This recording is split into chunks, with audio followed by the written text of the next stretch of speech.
इथे टाको बनवायसाठी मी गव्हाचं पीठ घेतलंय, तुम्ही मैदा पण घेऊ शकता। आता याच्यात मीठ टाकूया, मीठ टाकते चवीपुरतं आणि तेल, याला असं मिक्स करून घेऊ। आता याच्यात आपण पाणी टाकून पीठ मळून घेऊ। आता पीठ मळून घेतलंय मी, याला आता 15 मिनिटं असं झाकून ठेवूया। आता आपण भाजी बनवून घेऊया। टाकोमध्ये टाकायसाठी मसाला, त्याच्यात आता हिरवी मिरची टाकते बारीक चिरलेला, 2 हिरवी मिरची घेतल्यात बारीक चिरून। मी ते मिरच्या कमीच घेतल्यात, तुम्हाला किती तिखट लागतं तसं मिरच्या घेऊ शकता तुम्ही। त्याच्यात आता बारीक चिरलेला कांदा उभा चिरून घेतलाय, तो पण टाकूया। याला परतून घेऊ आपण। ह्याच्यामध्ये भाज्या आपण ज्या आपल्याला आवडतात त्या टाकू शकतो। आता इथे मी बीट घेतलंय, हे पण टाकूया याच्यात। आपल्याला जी भाजी आवडते तसं टाकू शकतो। आता शिमला मिरची बारीक चिरून घेतली आहे उभी। आपल्याला भाज्या फक्त तेलामध्ये अशा परतून घ्यायच्या। तुम्हाला ज्या पण आवडेल भाज्या त्या टाकायला शकता तुम्ही याच्यात। मी याच्यात बीट घेतलंय थोडंसं। आता आपल्या भाज्या हलक्याशा परतून झाल्यात, आता आपण यांना काढून घेऊया। इथे मी 2 बटाटे उकडून घेतलेत, याला आता आपण असं करून घेऊया। सगळं असं कुच करून घेऊ बटाटे। इथे मी अशी लाल मिरची जाड वाटून घेतली मिक्सरला, तुम्ही लाल मिरची पण टाकू शकता कुटलेली। आता याच्यात आपण लिंबू पिळून घेऊया आणि थोडंसं मीठ, चवीपुरतं मीठ। आता याच्यात बारीक चिरलेली कोथिंबीर आणि आपली थोडीशी काश्मीरी लाल मिरची पण टाकून असं आपण याला सगळं मिक्स करून घेऊ। आता आपण भाजी करून घेतली होती, आपण टाकूया याच्यात।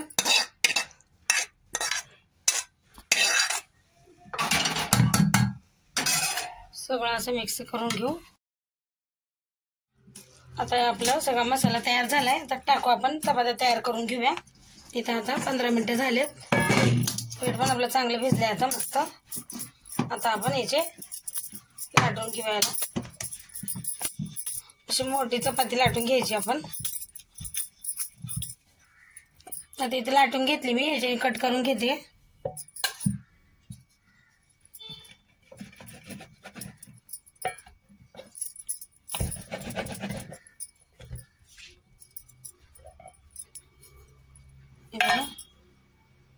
सगळं असंच कट करून घ्यायचे आपल्याला बारक्या बारक्या। आता मी चपात्या सगळ्या लाटून घेतल्यात, आता यांना आपण शेकून घेऊया तव्यावर। इथं आपल्याला हलकंसं शेकायचं यांना। आता इकडून आपण पलटी करून घेऊया, आपल्याला असं हलकंसं शेकायचंय कारण की आपल्याला परत यांना शेकायला लागतं ना।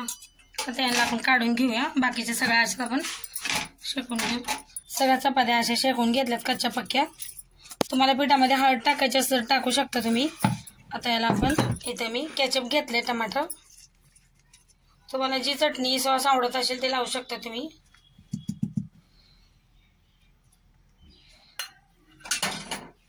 थोडंसं असं चीज घेतलंय आणि हा मसाला आपला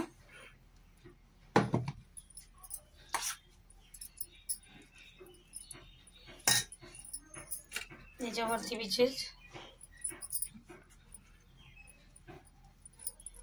आता आपल्याला सगळ्या असेच बनवून घ्यायचे। आता इथे मी गरम तवा केलाय, त्याच्यावर तेल टाकून घेऊया।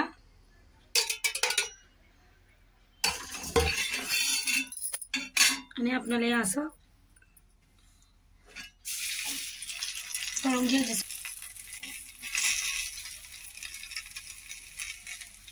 सगळं थोडंसं तेल टाकायचं परत। आता आपण इकडून हे करून घेऊया, बघा चांगला कलर आला मस्त। आता याला आपण आता आपल्याला असं परतून घ्यायचं, याला इकडून शेकून घ्यायचं चांगलं असं। झालं हे काढून घेऊया आणि बाकीचे सगळं असेच बनवून घेऊ। तयार आहे आपले टाको।